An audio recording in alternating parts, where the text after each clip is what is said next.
collection, we immediately had, on the 26th of August, a briefing by the preliminary investigation team, PIT as it's called. Now, the preliminary investigation team were sent out on the same day of the accident by the Air Force. Their task was to go to the accident site, secure the site, try to protect and make sure that all perishable evidence was secure. Now, when we speak of perishable evidence, we mean things like information, things like memories, because people forget after a short time. They also have the duty of making sure that in as much as possible they can capture and do a wreckage diagram of all the parts and so on that were around the crash site, because all these help in deducing what actually caused the accident.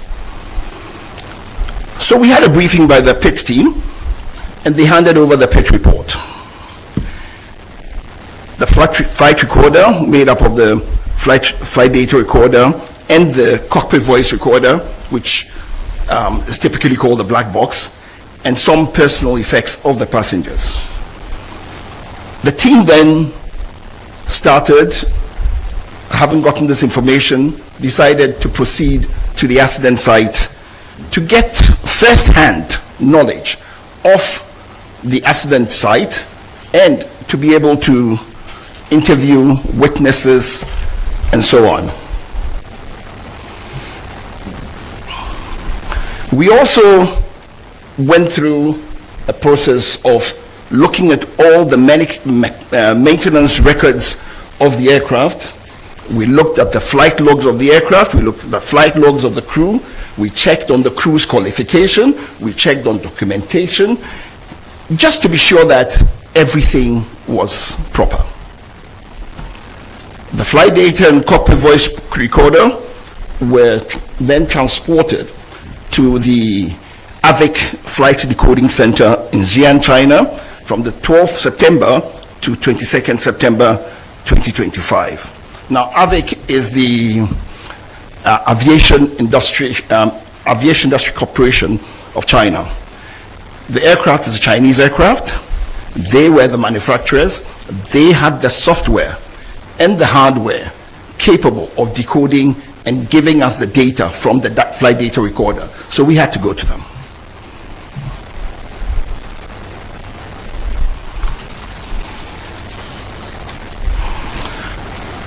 We also decided, as is normal with investigations, to look at the human factors and operational information. We looked at the medical and psychological records of the flight crew. Interviews were conducted with pilots, engineers, superiors to assess the crew's proficiency, training history, and operational culture. We also actually interviewed their families and so on. We left no stone unturned.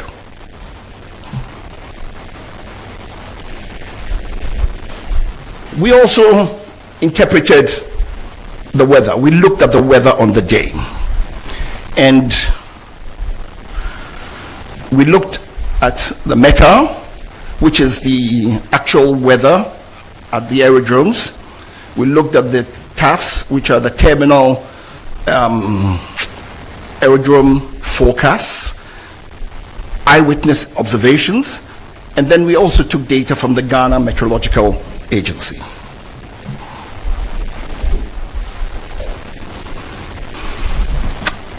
Next, the investigation team decided to look at the whole organizational and systemic processes under which the aircraft was operated. So we examined the Ghana Air Force policies, their flying orders, and their operational oversight mechanisms. We looked at crew authorizations. We looked at the air tasking order procedures. Because, for instance, for the particular day, the task order that had been given was to fly the Minister of Defense and his party from Accra to Obuasi and back.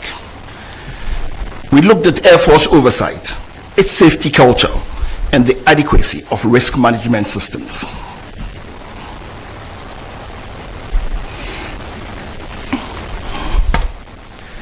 Having gotten all this factual information, we then move to analysis and reconstruction. Using data from the flight data recorder and cockpit voice recorder, radar tracks, and eyewitness accounts, the flight path was reconstructed. We also looked at various analysis of several data and other similar accidents. And then we pieced together the sequence of events leading to the accident. From that, we came up with our findings and causes, and then finally the safety recommendations.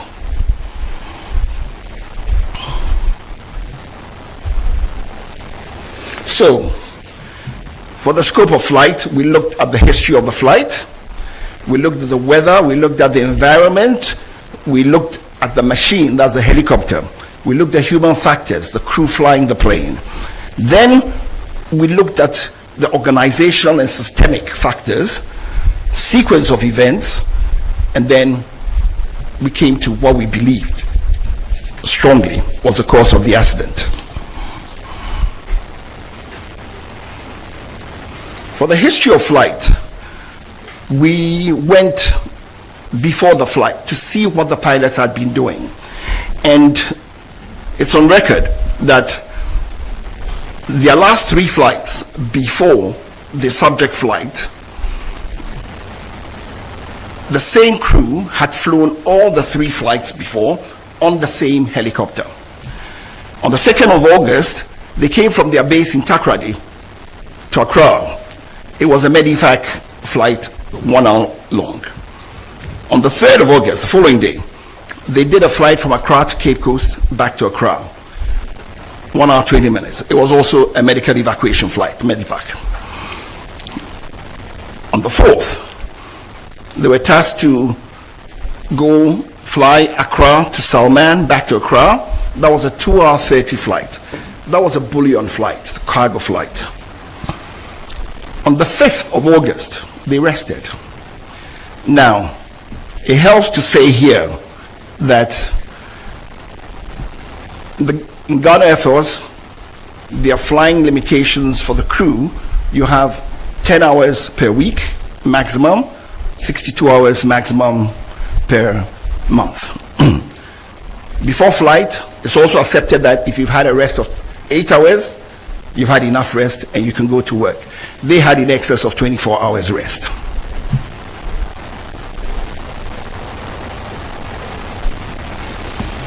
On Wednesday, 6th August,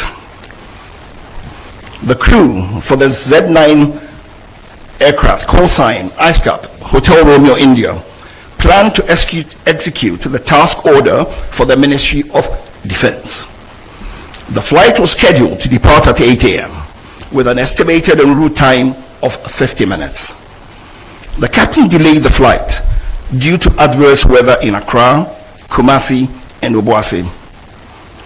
The weather improved about an hour later, so takeoff ended up at 12 minutes 14 seconds after 9 a.m. Throughout the flight, the altitude changed to avoid low clouds. Now let me explain why this was so.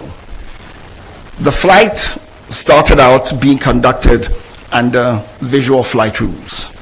Now, if you're flying under visual flight rules, what it means is you're using visual references to navigate. It's a normal way of flying. So they were using visual cues to navigate to go to Obuasi. And so they had to stay away from cloud, in contact with the ground. So as the cloud base changed, they changed their altitude.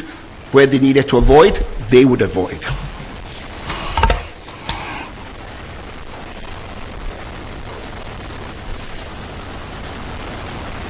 I'd like you to take a look at these 2 pictures. Now, First of all, these pictures were taken in the environs of where the accident took place. Take note, it wasn't taken on the day of the accident, but it's just representative. The picture on the left shows the morning weather and shows you the visibility, gives you some idea of the visibility on the day. The picture on the right is taken from the same place, looking at the same area, and you can clearly see that you can make out the ridges in the terrain over there. And it's noteworthy that on the day of the flight, this visibility you are seeing that I'm telling you, you can't even see that as you can see. On the day, the visibility was much worse. From eyewitness accounts, the visibility was down to close to 200 meters at some point. This also shows a picture of actual weather from a passenger who was on board the aircraft, just to give you an idea.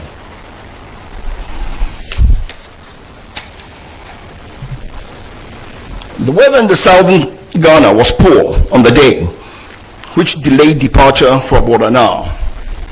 In Accra, conditions were misty, with visibility of about 5 to 7 kilometers and very low clouds starting at only 700 to 1100 feet above the ground. While the situation improved slightly later in the morning, the early hours were dominated by haze and overcast skies. In Kumasi, the weather was worse, with drizzle reducing visibility to around 4 kilometers and heavy low clouds sitting just 600 to 900 feet above the ground. Only Accra and Kumasi Aerodrome were available. Only Accra and Kumasi Aerodrome weather were available.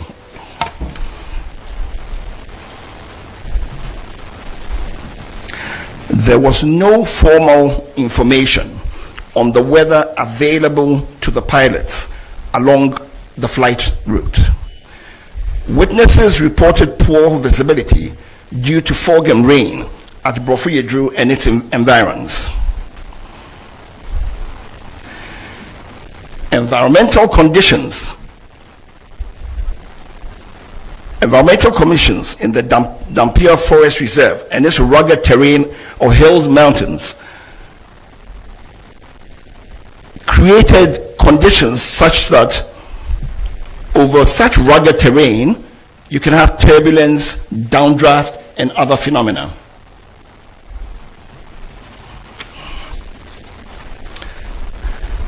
Now, to look at this is what we're talking about. This is a known aviation phenomenon when you have such rugged territory. And what ends up happening is turbulent wind currents occur usually around ridgelines, mountains, and hills, and can generate sink rates in excess of 1,000 feet a minute in moderate wind conditions. These sink conditions can often exist well above the barrier that induces the eddies.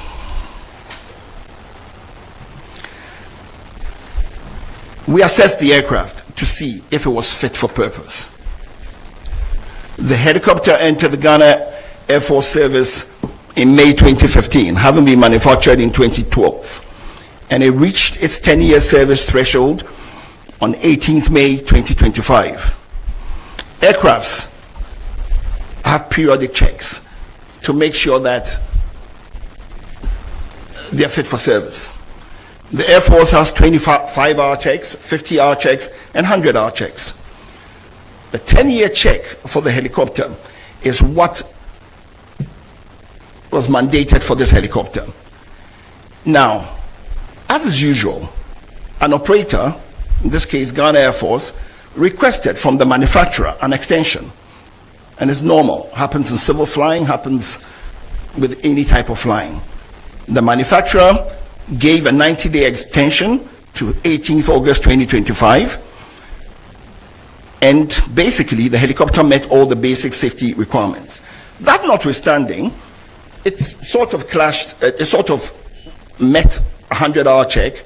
So the Air Force also did a 100-hour check on the helicopter before the flight. The aircraft on the day, was declared serviceable and duly signed off by both the engineers and the captain. The flight data report indicates that the helicopter was in good working condition. The helicopter, however, did not have some avionic safety enhancements.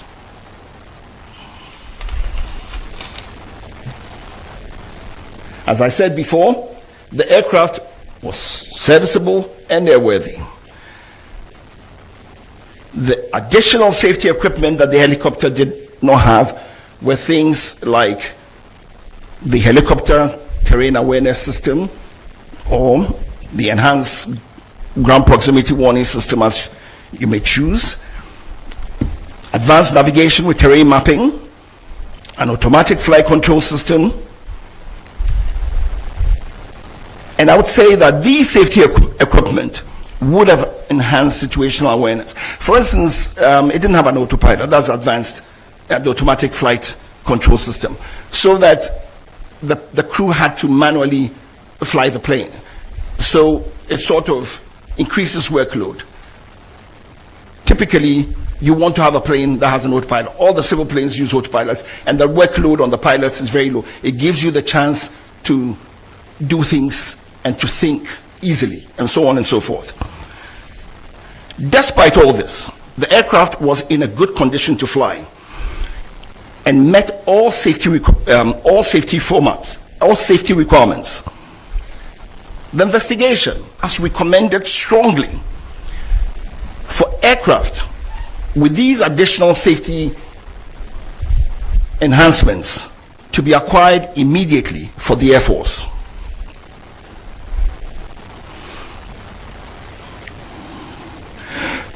To rule out any potential human causes, we also examined the qualifications, experience, and competence of the crew.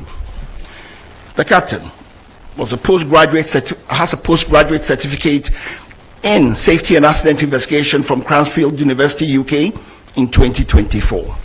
The captain was a qualified FAA, that's the Federal Aviation Administration, commercial and instrument rated pilot from Bristol Academy, Florida, USA, in April 2015, 10 years ago. Within the Ghana Air Force, he was recategorized in March 2025 as a Cat C pilot. That is, a pilot qualified to be a captain on the helicopter, the Z9 helicopter. And he had a green instrument rating.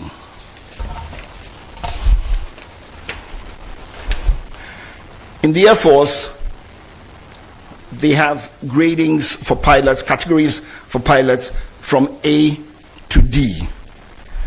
D being, depends on what you call high and low, D being for the initial, sort of, and then you go all the way to A. It's interesting to note that for quite a while, and as at now in the Air Force, the highest category is Cat C. So the pilot was totally competent to be flying this plane.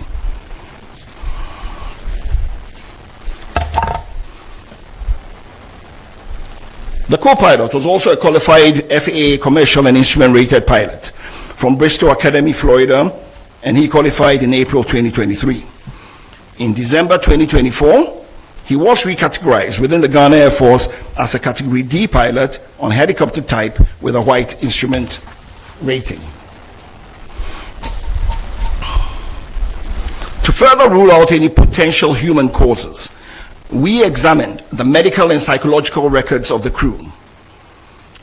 A review of the medical and personal records revealed no known medical or psychological conditions in the captain, co-pilot, or technician at the time of flight.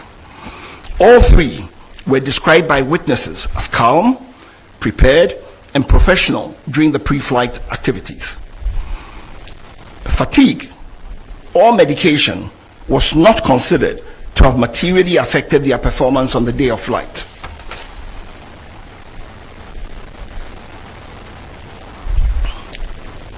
Now to the sequence of events.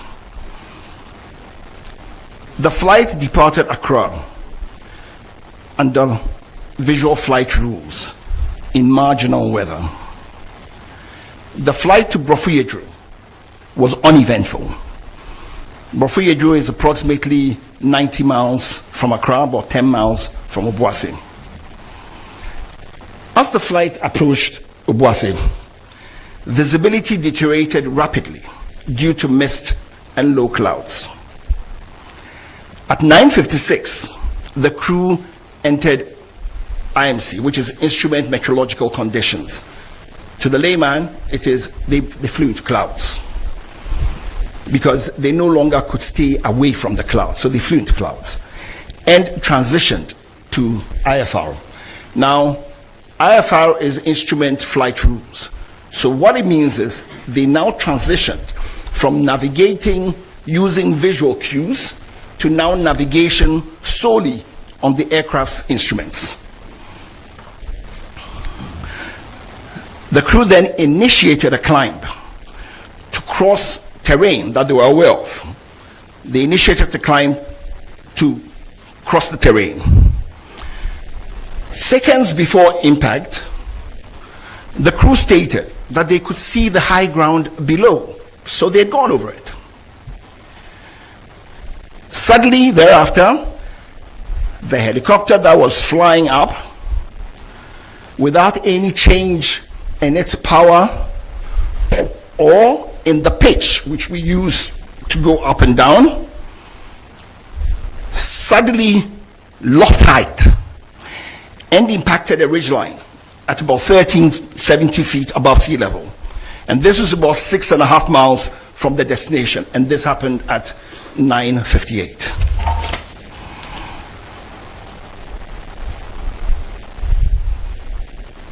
Said all that.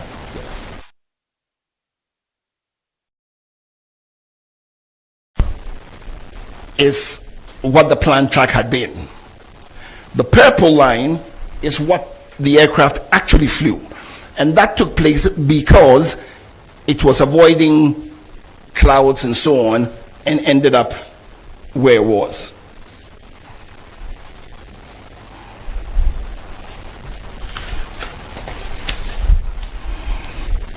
Now to our findings. The helicopter was airworthy, but it lacked additional safety enhancements. For instance, the terrain awareness warning system. Now, you know, the terrain awareness warning system, for instance, is predictive. So what it does is it tells you, warns you, it gives you a better picture of the situation and puts the pilots in a better, it gives them, puts them in a position to make better judgments, to be able to see everything and be able to foretell if there are any things that could possibly create a problem. But they lack the additional safety enhancements required for the weather phenomenon over that terrain.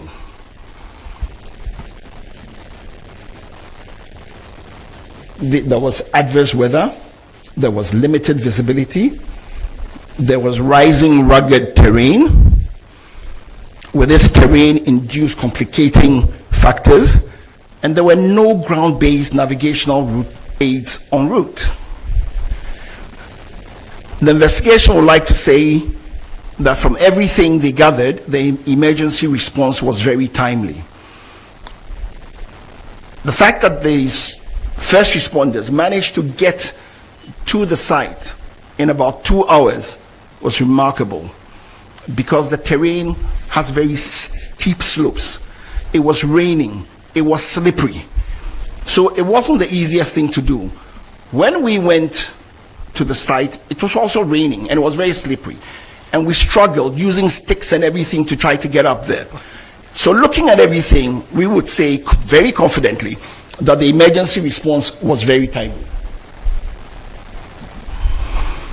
The investigation determined that the accident was caused by the sudden loss of altitude and lift due to downdraft. This loss of altitude without change in power or pitch altitude is consistent with downdraft associated with changing environmental conditions over high terrain.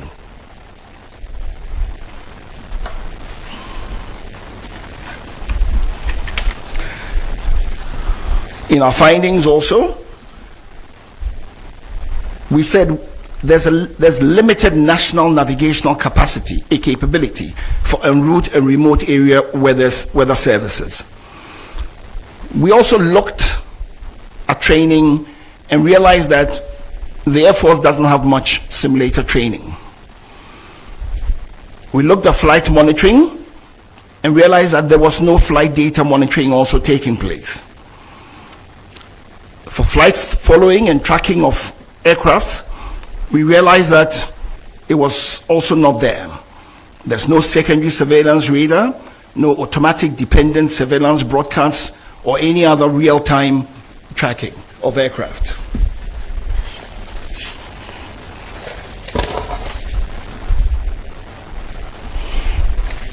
Our safety recommendations.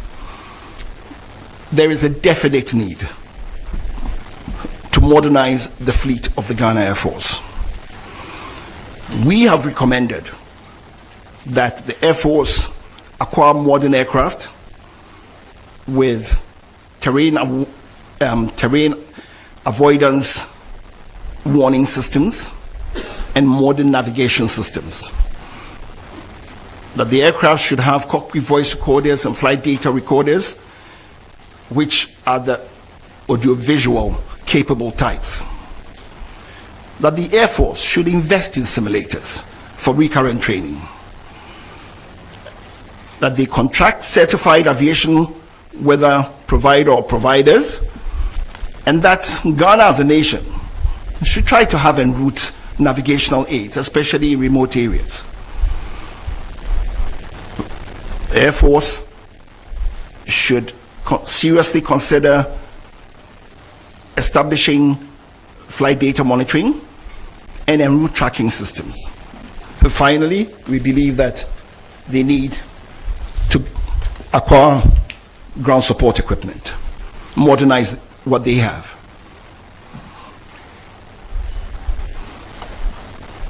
In conclusion, the helicopter accident was an unfortunate and sudden weather-related accident.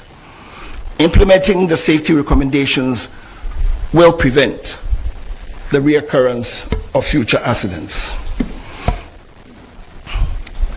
At this time, before I take any questions, I just want to give a few acknowledgements.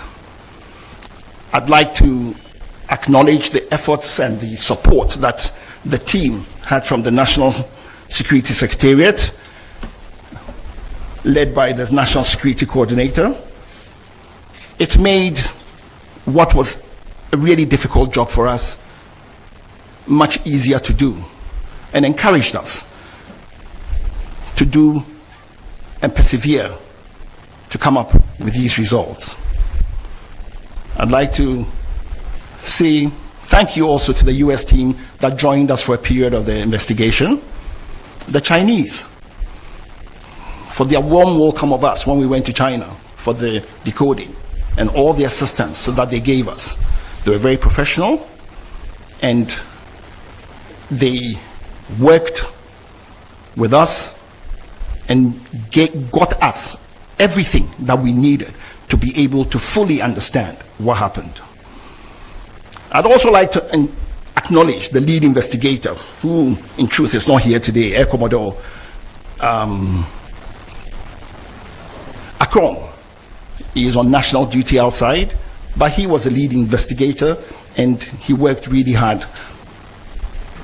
I'd also like to acknowledge my mother organization, which is the Aircraft Accident and Incident Investigation Bureau, and its commissioner, Mr. John Wombati, for all the support he gave to us and the full availability of the AIB architecture to help us. and to the team that did this investigation for their open-mindedness, their objectivity, their logic, their diligence and perseverance, and their dedication and commitment for over 2 months, working close to 7 days every day, sometimes from morning 9 till 9 at night, because we knew the country was hungry to know what had happened. And finally, to thank God for blessing us and giving us the fortitude, the mindset, and for guiding us to come up with this report, which we hope will bring closure to the families of our departed heroes and to the nation. Thank you.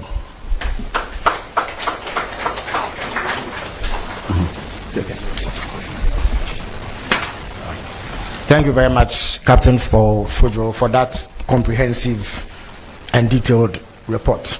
Well, at this stage, I would invite questions from members of the media present, so that any clarifications that are required are made before we leave.